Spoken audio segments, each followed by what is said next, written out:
বাচ্চাদের কাছে মায়ের হাতের রান্নার চেয়ে মজার কিছু হয়তো আর নেই। আমার বাচ্চারাও আমার যে কোনো রান্না খুব পছন্দ করে।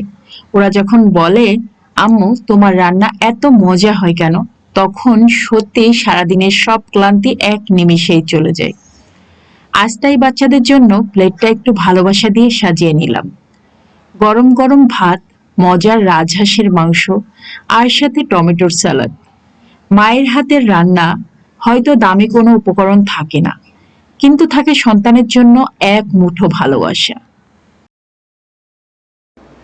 শেষে শুধু এটুকুই বলবো, বাচ্চারা যখন তৃপ্তি করে খেয়ে বলে, আম্মু আজও তোমার রান্না অনেক মজা হয়েছে, তখন মনে হয় এই ভালোবাসাটুকুর জন্যই তো এত আয়োজন।